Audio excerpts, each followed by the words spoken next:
There is no choice now but to adapt and to innovate. That means it's a really exciting time for our customer. Technology is moving so quickly that every one of the 75 businesses I own, I have to recreate for the future.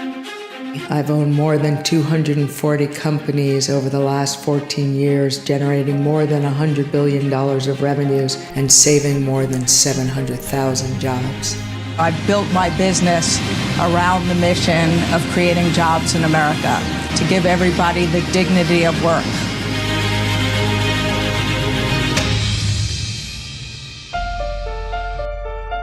Lynn Tilton brought a dream team of beauty professionals to give women the gift of feeling good about themselves. Jane Cosmetics CEO Lynn Tilton is at the helm of this charitable movement, which she hopes will help redefine what the beauty industry is all about. It is so much more than hair, makeup, and wardrobe. The women here see it as a pathway to their future. Jane gives back. My platform goes from aerospace to automotive to beauty, and the one thing that drives through the entire platform is the longing for design and disruption, to be enveloped in elegance and to be wowed by science and technology. It is no longer survival of the fittest, but rather survival of the adaptest, and my job is to innovate, innovate, innovate. The journey's not over yet, and the storybook has not ended, and the game gets much more difficult every day.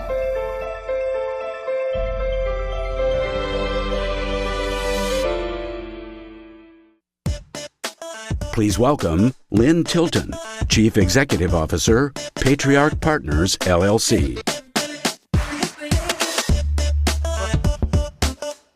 Well, that's the end to my videos. I don't have all the great commercials, and I don't really seem to have many people left in the room. So for those of you who have remained, I appreciate it. I think the perspective that I bring is that I have owned so many companies, and I come from so many different industries. And it all begins with product. Product drives every one of my companies throughout my platform. And every business works from the customer backward. And there are only two things that the customer covets. That is design and disruption. Design being the desire to be enveloped in elegance and beauty, to make your smile in your heart. And disruption is the excitement that comes from innovation, science, and technology. And so whether I'm in the aviation, automotive, apparel, or beauty, my customers' desires are the same. They're looking for streamlined elegance and new and unique technologies. I have long been mission-driven, and 14 years ago, I started a business that was built upon the mission of ending joblessness and giving people the dignity of work in America. Losing a parent really young, I knew the disruption that came from losing a working parent and the fear that comes into a family's life. And so I knew that if I bought companies that others would toss away, those that would be liquidated, that I would save all those workers from the indignity of going home to their loved ones without work. And so it became my mission, my obsession, and my passion. And over the last 14 years, I've saved more than 240 companies from a death spiral, with more than $100 billion of revenues and 700,000 jobs. And yes, I am weary.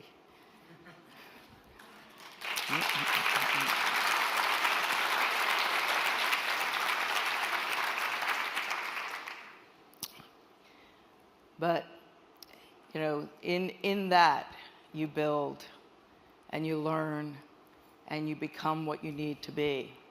And in 2008, in the financial crisis, it really rocked my world. And I used to be much more of a financier, and I had to become an innovator, and an operator. And in that change of roles, I found my calling in being a creator, an innovator, and a technologist.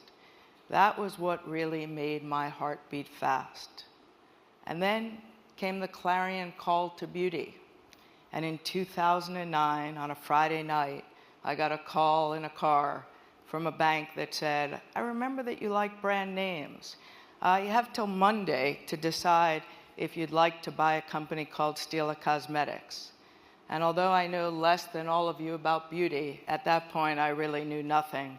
So I called my then, 27-year-old daughter and I said, Stila Cosmetics, didn't you use Stila? She said, yeah, the Twinkle lip gloss. And I said, okay, well, let's go to work. And by Monday I told them that I would buy this company.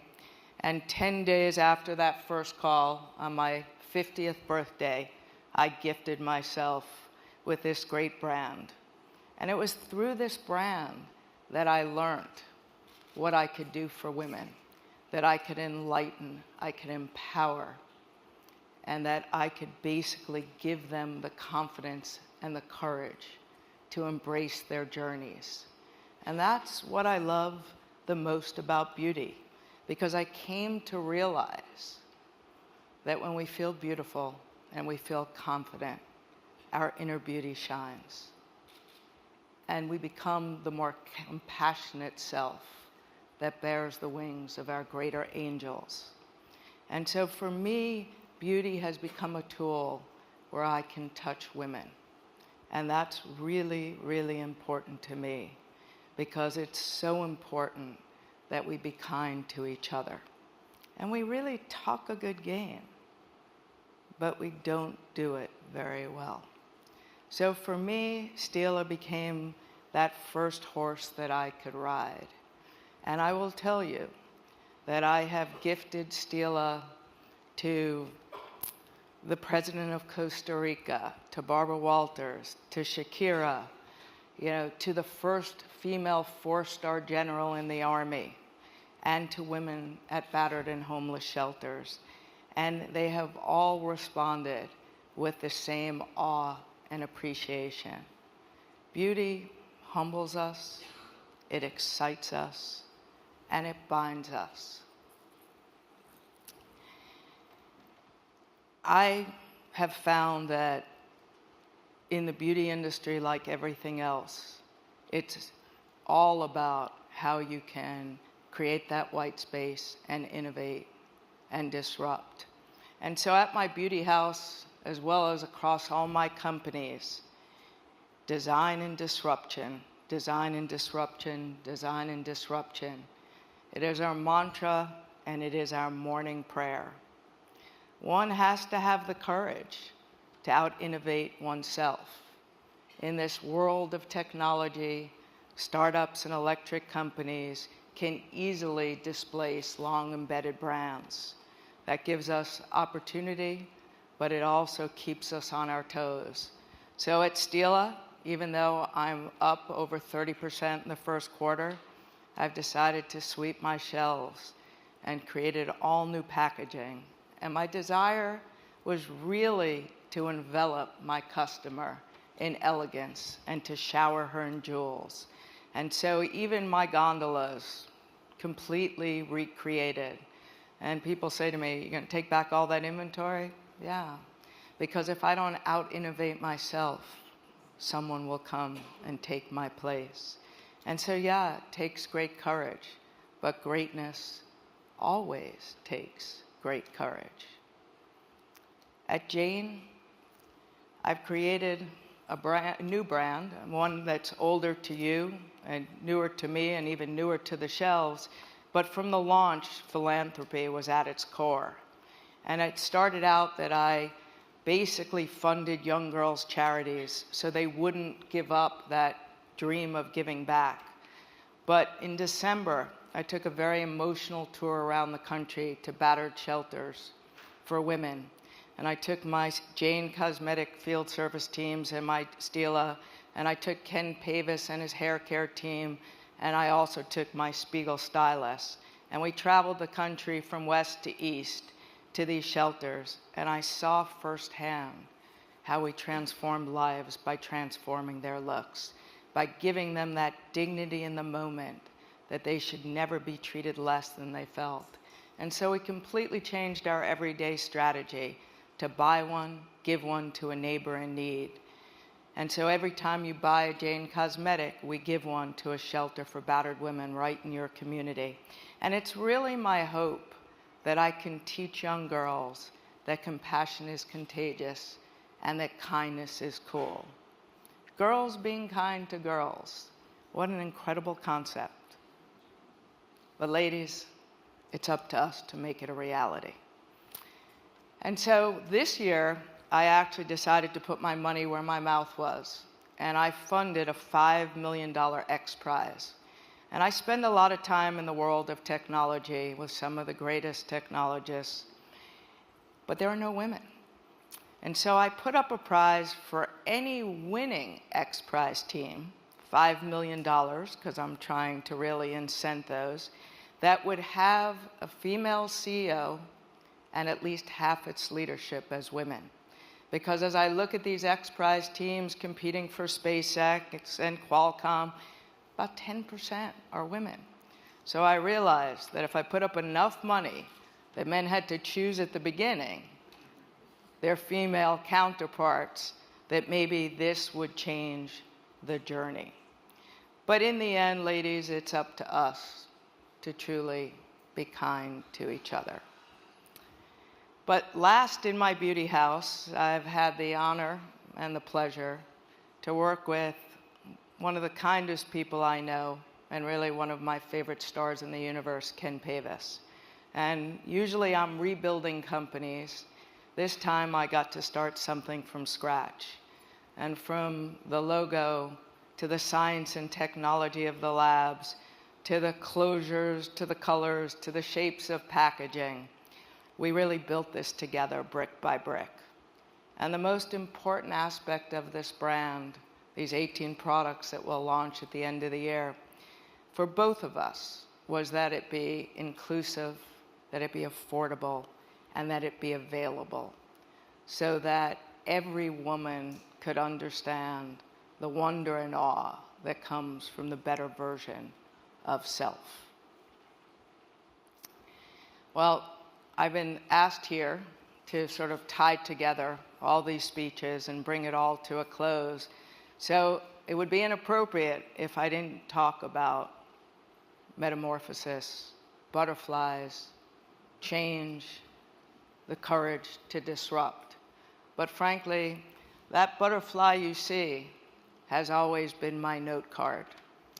And I have always thought of butterflies as I touch the world, because coming from a very strong spiritual background, I was taught to touch the world lightly, but be remembered for the beauty of my flight. I think the last few years I've probably touched it less lightly than I would like, but all of that comes along with the journey. But 14 years ago, I had the courage to disrupt a very old Wall Street model. And I tried to build a company on Wall Street that would prove that making money and making the world a better place weren't mutually exclusive options. And I started with a financial model that I patented, which is very rare in the financial industry, that allowed me to purchase and to lend to companies that would have otherwise been destroyed and liquidated and had absolutely no access to capital. And so at that point in time, people looked at me strange, but I've long been ahead of my time in look, in position, and in posture. But I left a life where I had a dream of being an island girl and was retiring, and came back with the hope that I would change the world. But it was not an easy choice, and it was also one that was fraught with fear, because being a disruptor always takes great courage. And so I will indulge you for a second, just so that we know that I was on point in terms of a butterfly and metamorphosis. As I wrote this poem back in 2000, as I launched this journey, in the midst of a cold, dark night, he paused in the beauty of his flight and fluttered gently on my heavy heart. Madam Butterfly, tonight your dream will start. Join us on this magical tour in appreciation of intent so pure. Worry not that others understand, born to us of foreign land. Dream the dream we wove for you. Find the ones who'll follow too. Trust in destiny and intent. With purpose to you, this mission sent. Madam Butterfly, spread your wings and fly, for in the darkness this dream will die. For now solo you must ride, in time others by your side, for you must dance your dance again. It's always frightening.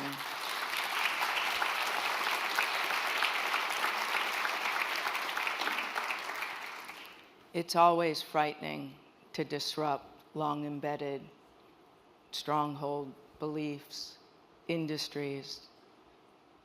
But we no longer live in a world of survival of the fittest. It's really survival of the adaptist.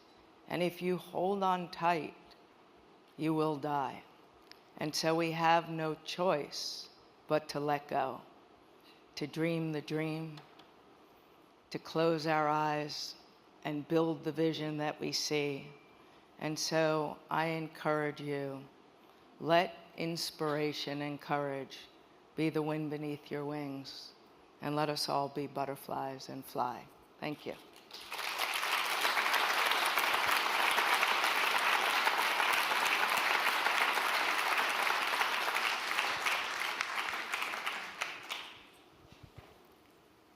Now I can see people. Yes, Peter. That was such an inspiring vision. You know, the questions I have to prioritize.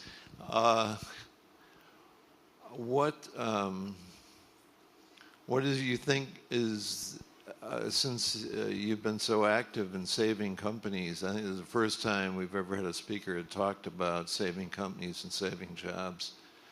What do you think is needed to create more industries in this country?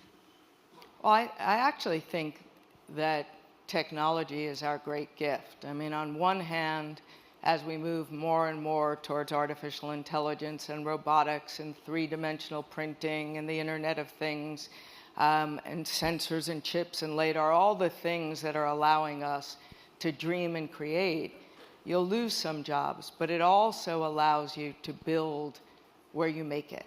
And there's really no reason that we can't make things where we sell them. And I think it's an amazing time for people who are starting to make things at home. And so for me, I think this is the most frightening time because I own a lot of infrastructure, but it's also the most exciting time to be alive. And if I could spend all my time as an innovator and a creator and a technologist, I'd be a happy soul. Unfortunately, with 120,000 people I have to take care of, people are difficult. I think my love of humanity has sort of, strayed away from my sort of loving of people, because individuals are often hard to deal with, but nonetheless, they are mine.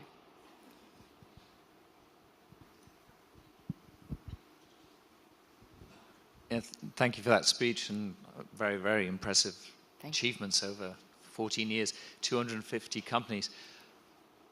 What's going through my head is like, how do you just manage your time and sort of the way you what you give to these companies in terms of guiding them on the right path, because it sounds like they were distressed in the wrong way, and given that there's that many companies, that many people, and it sounds like it's more than just finance. It started out as really the art of restructure, which was, cutting expenses, different manufacturing, supply chain, bringing in talent, providing capital, and your reputation came back and your revenues went up and everything went in the right direction. And it didn't always work because, of course, I'm an imperfect being and this is not a science but an art. But it has really changed because companies die because of the lack of innovation, and the only way you can reignite is through innovation. And so it's changed so much. And the truth is that there are, for every minute I have, there are 20 people who want my time. And I don't have enough of me, and I have to learn to leverage that. And part of it is to really now run it as a holding company, because I own all 75 and not as separate companies, but with functional roles. So I built a technology team. I built a big design office in New York. I now have human resources and talent acquisition and legal across the companies.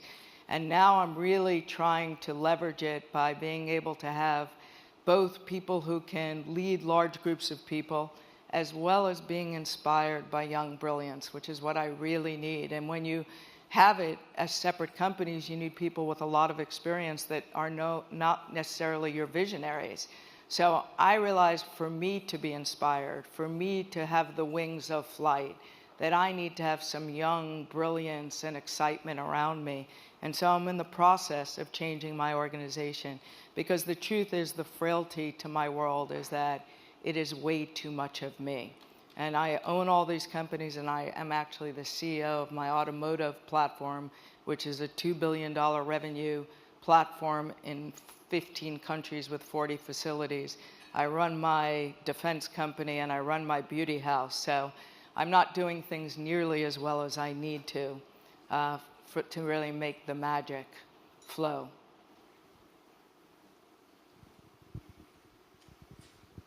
Thank you. That was great. One question for you. You've taken on a lot of companies. Do they all possess one core value or attribute that attracted you to them? I'd like to tell you that I was that good or that smart. The only attribute that they shared was that no one else wanted them. And in my delusion, I saw myself as the Statue of Liberty. Bring me your broken, your huddled, and your masses. And truthfully, it was really almost an obsession of mission. There was this great high of standing in front of people and saying, you know, not today. I mean, you saw me at my paper mill in New Hampshire. It was, you know, it was as moving as it can be when you have 500 families standing there who had no work, their town was shut down, and you come rolling in and you say, not today. You know, not today do you tell your loved ones that you have no work, that you have no dignity. And that wheel I just kept riding and riding until it sort of became too big for me. But the one thing that I know, though, is that everything can be rebuilt, and it does start with product. And a lot of my companies are 100 or 200 years old, and they have great brand names like Rand McNally, you know, or the house that Howard Hughes built, McDonnell Douglas helicopter, all those things, Oasis Water. If you innovate, if you create a product, people will move to that product. And having a brand name, it used to be a great thing, but it's still a very good thing because it resonates to people. There's a comfort to it. But you have to create new product. And that's why I started with all things start with product. And it's design and disruption and design and disruption. Envelop in elegance and give them that excitement of science and technology.